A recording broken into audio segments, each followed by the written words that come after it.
Salutations et bénédictions abondantes au nom qui est au-dessus de tout nom, Jésus-Christ. Je suis très reconnaissant au Père Céleste pour cette occasion merveilleuse qu'il me donne de partager sa parole avec vous qui êtes ses enfants. C'est moi, Tito Ngwanda. Bienvenue à cette émission Que dit la parole de Dieu. Aujourd'hui, nous allons considérer les thèmes suivants. Le vrai Dieu pardonne et oublie. Le vrai Dieu pardonne et oublie. Et comme vous le savez, le faux Dieu, lui, le Dieu de ce monde, ne pardonne jamais et n'oublie jamais. Je répète, le faux Dieu, le Dieu de ce monde, ne pardonne jamais et n'oublie jamais. Avant de développer notre thème d'aujourd'hui, le vrai Dieu pardonne et oublie, je me permets de vous dire la vérité suivante. La seule et unique personne qui a vécu sans commettre un seul péché, c'est Jésus-Christ.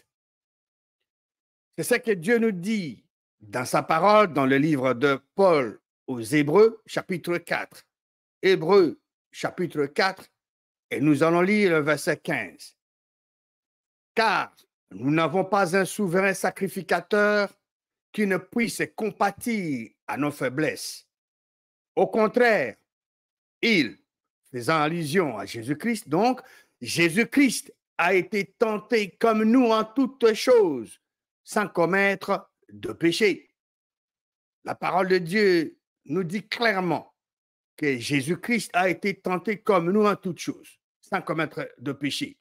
Il a été tenté de mentir, de voler, de faire n'importe quoi, de violer la parole de Dieu, mais sans commettre de péché. Il n'a pas violé à la parole de Dieu. Tout homme pêche.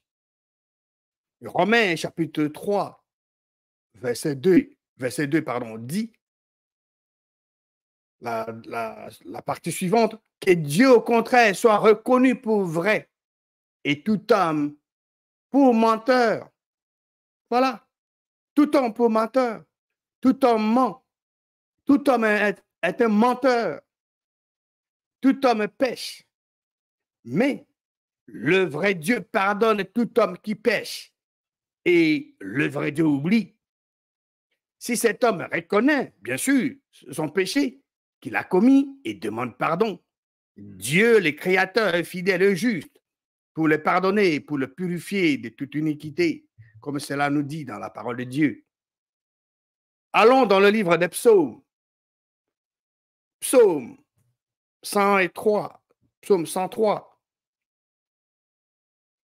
Comme je venais de le dire, tout homme pêche, mais le vrai Dieu pardonne et oublie.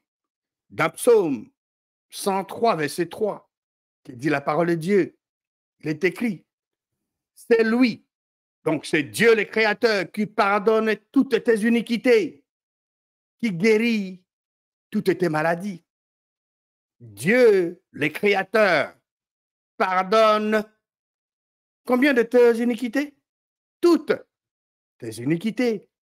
Et c'est lui, Dieu le Créateur, qui guérit combien de tes maladies? Toutes tes maladies. La parole de Dieu est claire. Il y a un seul péché que Dieu le Créateur ne pardonne pas. C'est le péché contre Dieu, contre le Saint-Esprit. C'est quel genre de péché? Si une personne est née de nouveau de l'esprit du diable, si une personne devient l'enfant du diable, Dieu ne peut pas pardonner cette personne parce que cette personne est née de la sémence du diable. Cette sémence ne peut pas être extirpée. Ça demeure, c'est une sémence. Comme vous avez votre sémence de votre Père terrestre. Votre Père terrestre ne peut plus extirper sa sémence.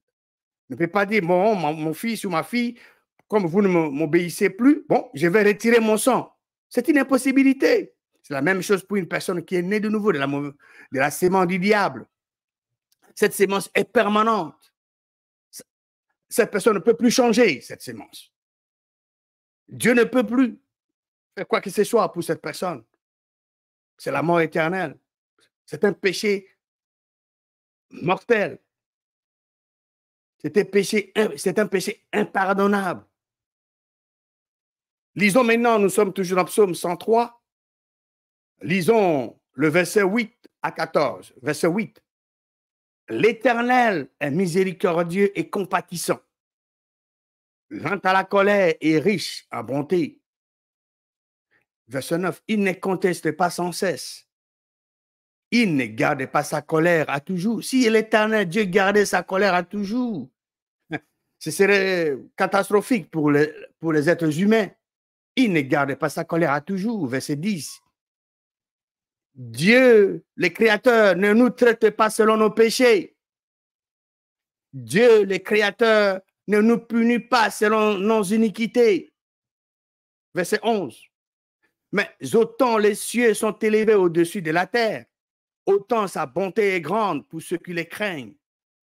Autant les cieux sont élevés au-dessus de la terre, autant la bonté de Dieu, le Créateur, est grande pour ceux qui les craignent. Comment un homme peut-il craindre Dieu? Ceux qui craignent Dieu craignent la parole de Dieu. Vous craignez Dieu en craignant sa parole. Voilà, verset 12. Autant l'Orient est éloigné de l'Occident, autant l'Éternel Dieu éloigne de nous nos transgressions. Pouvez-vous imaginer cela? Autant l'Orient est éloigné de l'Occident, autant Dieu le Créateur éloigne de nous nos transgressions. L'Orient et l'Occident ne se rencontrent pas. Verset 13. Comme un père a compassion de ses enfants, l'Éternel a compassion de ceux qui les craignent, ceux qui craignent sa parole. Verset 14. Car l'Éternel Dieu sait de quoi nous sommes formés. Il se souvient que nous sommes poussière. L'Éternel Dieu se souvient que nous sommes poussière. Il le sait. Nous allons dans la parole de Dieu pour voir quelques écritures qui nous montrent que le vrai Dieu pardonne et oublie. Nous allons dans le livre d'Ésaïe, chapitre 43, et nous allons lire le verset 25. Il est écrit, c'est moi qui efface tes transgressions pour l'amour de moi, et je ne me souviendrai plus de tes péchés. Dieu, le Créateur, dit que c'est lui qui efface tes transgressions pour l'amour de lui-même. Et il ne se souviendra plus de tes péchés. Si une personne se souvient de tes péchés que Dieu a déjà pardonnés, ou te rappelle tes péchés que Dieu a déjà pardonnés, a effacés, est-ce que cette personne-là est en train de travailler, est en train de faire la volonté du vrai Dieu, ou elle est en train de faire la volonté de l'ennemi du vrai Dieu? Qui est le diable? C'est à vous de répondre à cette question. Parce que la parole de Dieu est claire ici. Dieu efface tes transgressions pour l'amour de lui-même et il ne se souviendra plus de tes péchés. Ésaïe 38, verset 17, il est écrit, « Voici mes souffrances, même sont devenues mon salut. Tu as pris plaisir à retirer mon âme de la fosse du néant, car tu as jeté derrière toi tous mes péchés. » Dieu, le Créateur, jette derrière lui tous tes péchés. Alors, si quelqu'un te rappelle tes péchés que Dieu, le Créateur, a déjà jeté derrière lui, cette personne-là fait la volonté du vrai Dieu ou la volonté de l'ennemi du vrai Dieu? Vous avez la réponse. Cette personne-là n'est pas en train de faire la volonté du vrai Dieu. Cette personne-là est en train de faire la volonté de l'ennemi du vrai Dieu, qui est le diable. Allons dans le chapitre 44, Ésaïe 44, verset 22. Il est écrit, j'efface tes transgressions comme un nuage et tes péchés comme une nuée. Et reviens à moi, car je t'ai racheté.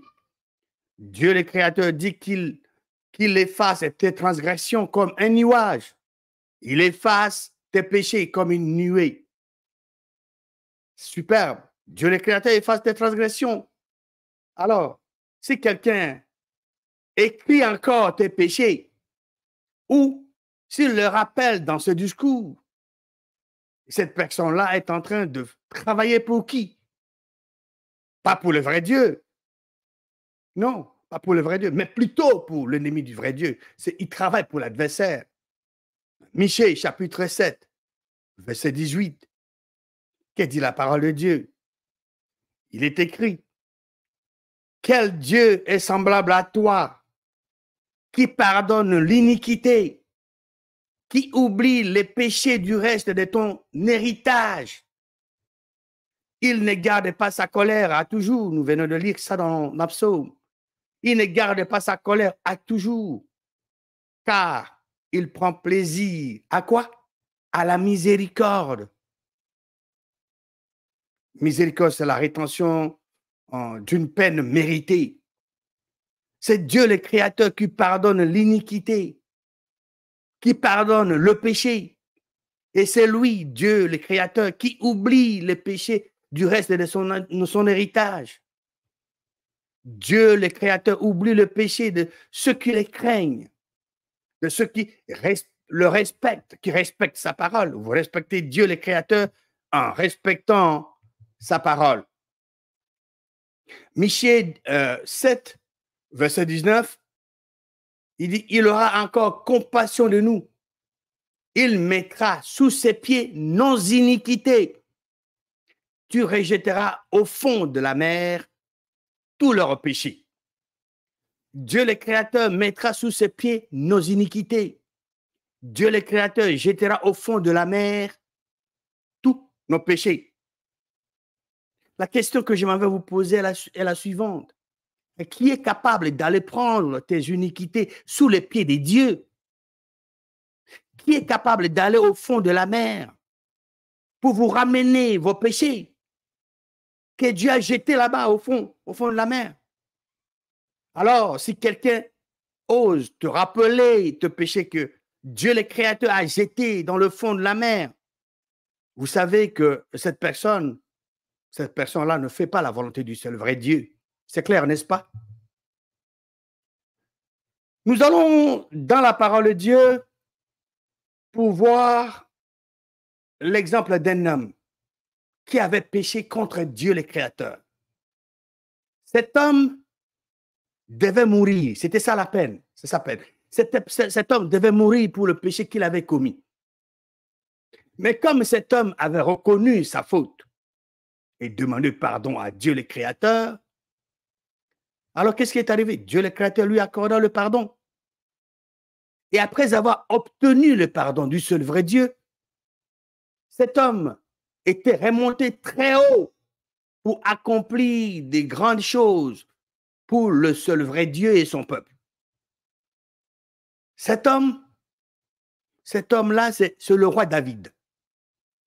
Et s'il vous plaît, prenez vos Bibles et allez avec moi dans le livre de 2 Samuel, chapitre 11. 2 Samuel, chapitre 11. Lisons la parole de Dieu à partir du verset 2. Lisons 2 à 11. Un soir, David se leva de sa couche. Et comme il se promenait sur le toit de la maison royale, il aperçut de là une femme qui se baignait et qui était très belle de figure. Verset 3. David fit demander qui était cette femme et on lui dit, n'est-ce pas Bathsheba, fille d'Eliam, femme d'Uri, le Hétien? Verset 4. Et David envoya des gens pour la chercher. Elle vint, donc Bathsheba vint vers lui, vers David, le roi David, Et le roi David coucha avec elle. Après s'être purifiée de sa souillure, elle retourna dans sa maison. David s'était renseigné, n'est-ce pas? On lui a dit que cette femme était mariée. Malgré que David avait eu cette information que la femme était mariée, qu'est-ce qu'il a fait? Il a pris la femme mariée. Il a couché avec elle. Verset 5. Cette femme devint quoi? Devint enceinte. Et elle fit dire à David, je suis enceinte. Oui. Enceinte de qui? Qui était l'auteur de cette enceinte? C'est David. La femme lui fait connaître la citation. Verset 6. Alors, écoutez bien ce que David va faire. Alors, David expédia cet ordre à Joab. Joab était le commandant en chef de l'armée de David. Ils étaient au front en train de combattre l'ennemi. Maintenant, David expédia cet ordre à Joab. Envoie-moi Uri, le Hétien. Et Joab envoie Uri à David. Le rapport qui a été donné au roi David est que Bathsheba était la femme de Uri, le Hétien. Et il le savait. Il n'a pas tenu compte de cette information. Verset 7. Uri se rendit auprès de David, le roi, qui l'interrogea sur l'état de Joab. Joab, le commandant en chef de l'armée, sur l'état du peuple et sur l'état de la guerre. Verset 8. Puis David dit à Uri, descends dans ta maison et lave tes pieds. Qu'est-ce qu'il voulait dire par ici? David, connaissant qu'il a déjà engrossé la femme d'Uri, il envoie Uri dans sa maison. Pour faire quoi? Pour que Uri puisse coucher avec sa femme. Et comme ça, demain, on dira que non, ça c'est la grossesse de qui? De Uri. Pendant que c'était la grossesse de qui? De David.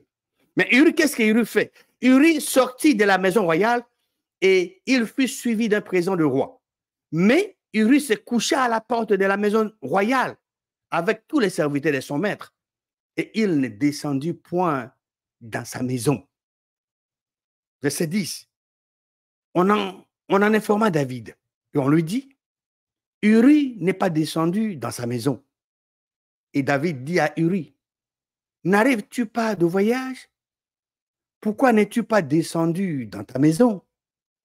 Verset 11. Uri répondit à David, l'arche et Israël et Juda habitent sous des tentes. Mon seigneur Joab, il parle de son chef militaire, le commandant en chef de l'armée. Mon seigneur Joab et les serviteurs de mon seigneur, les serviteurs de David, campent en rase campagne. Et moi, j'entrerai dans ma maison pour manger et boire et pour coucher avec ma femme. Aussi vrai que tu es vivant et que ton âme est vivante, je ne ferai point cela. David est devant un fait accompli, Donc, le monsieur ne veut pas descendre dans sa maison. 2 Samuel 11, lisons maintenant le verset 14 à 21, verset 14. Le lendemain matin, David écrivit une lettre à Joab et l'envoya par la main d'Uri. David écrit une lettre qui concerne Uri, envoie à Joab et pas Uri. Verset 15, il écrivit dans cette lettre, placez Uri au plus fort du combat et retirez-vous de lui afin qu'il soit frappé et qu'il meure.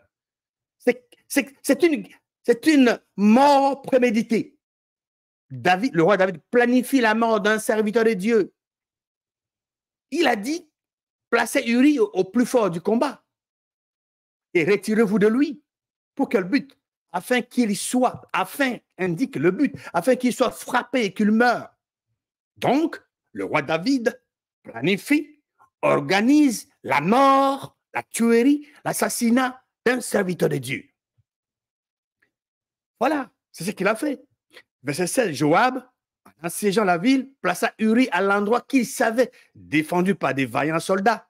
Verset 17, les hommes de la ville furent une sortie et se battirent contre Joab. Plusieurs tombèrent parmi le peuple, parmi les serviteurs de David, et Uri, le Hétien, fut aussi tué. Verset 18.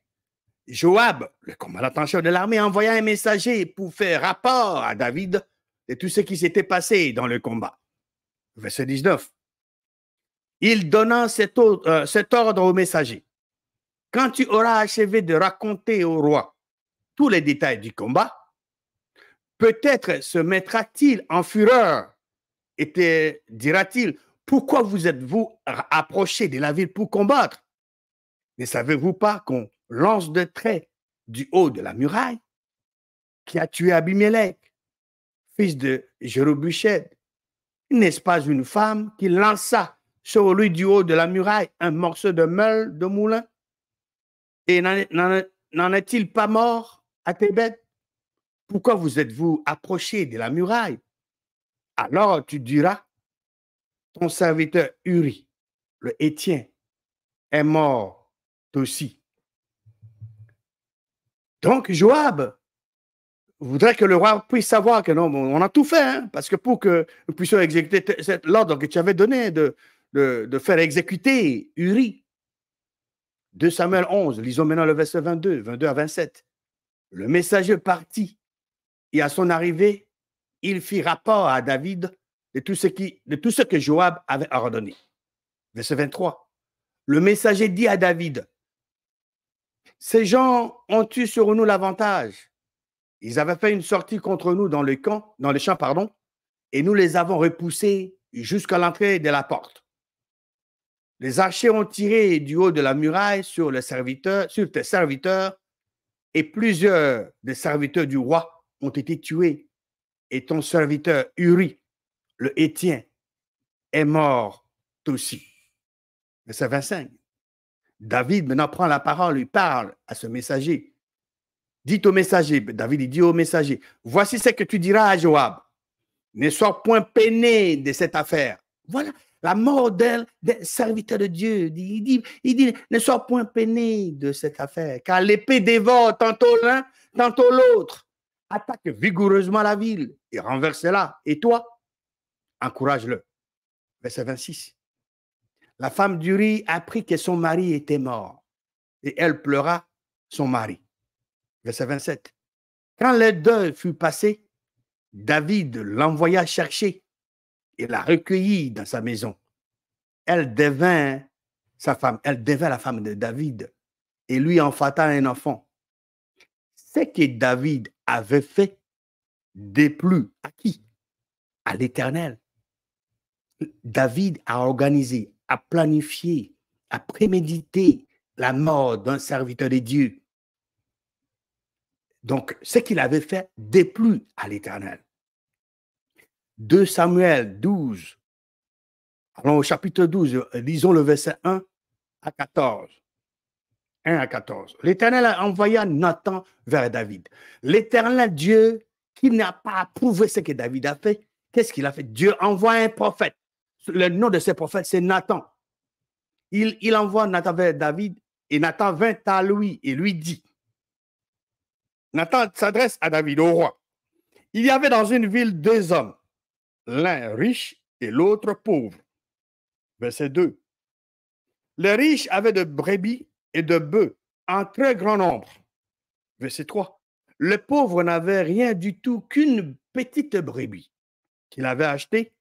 Il la nourrissait et elle grandissait chez lui avec ses enfants. Elle mangeait de son pain, buvait dans sa coupe, dormait sur son sein et la regardait comme sa fille. Verset 4. Un voyageur arriva d'une...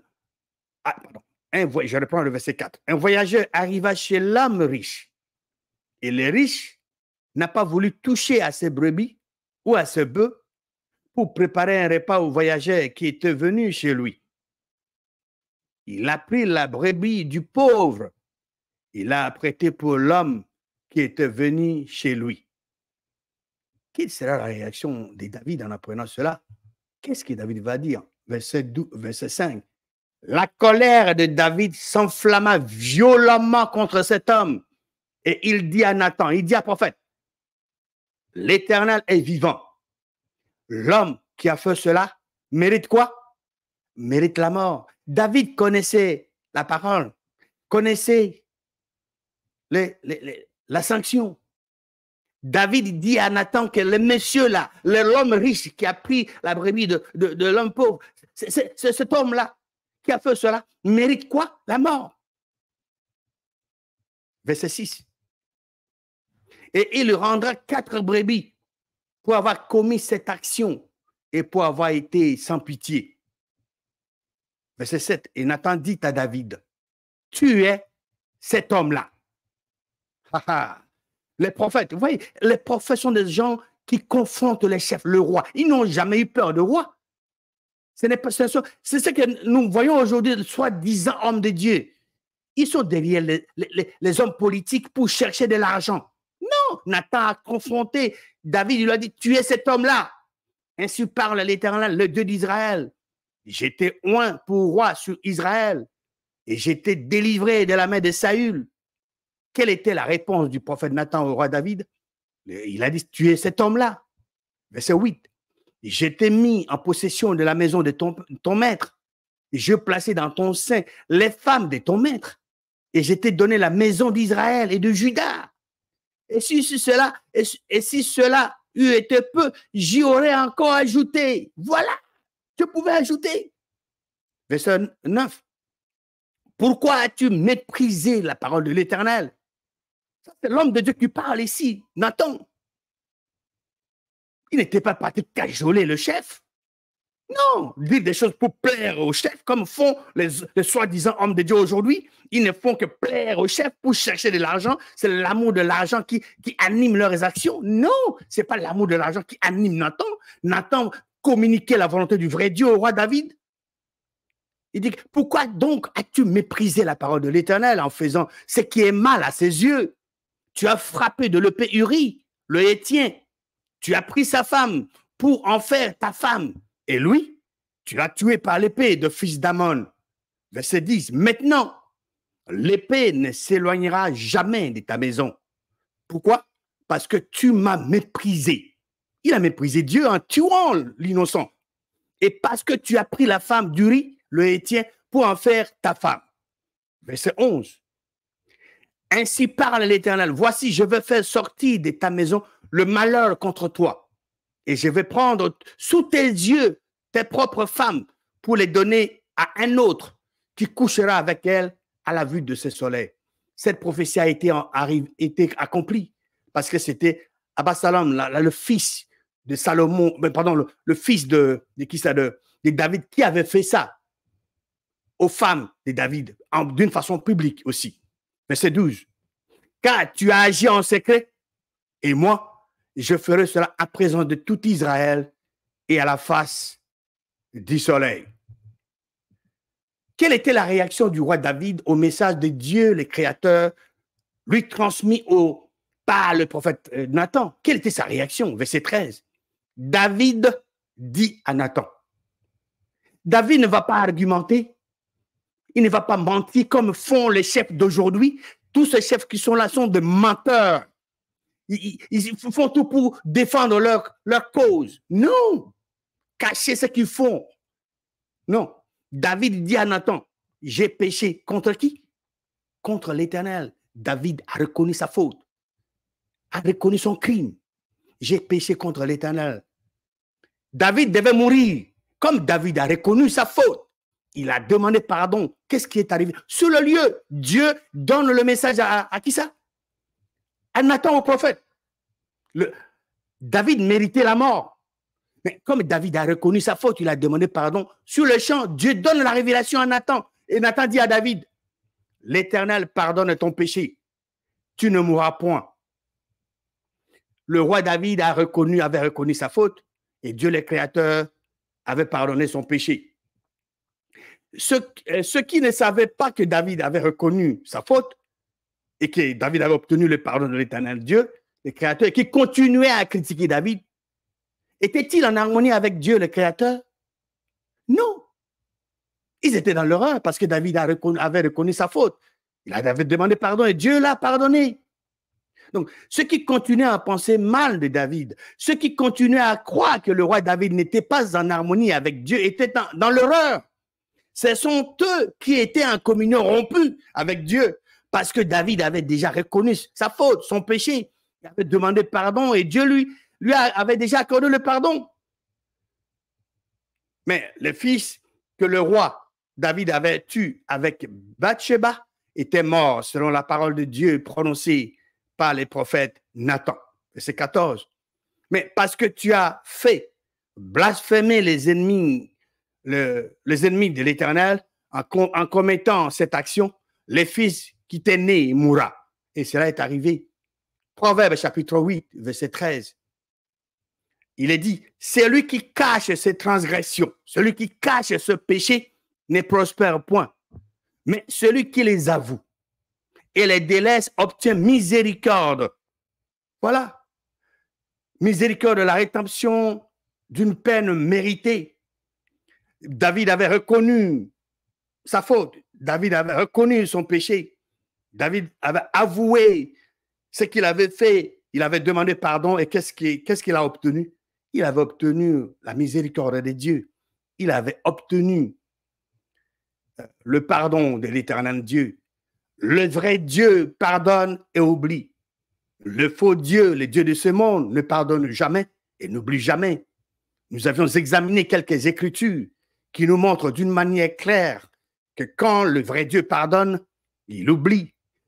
Nous avions vu l'exemple du roi David qui avait fait tuer Uri et pris sa femme. Dieu avait envoyé le prophète Nathan pour le confronter.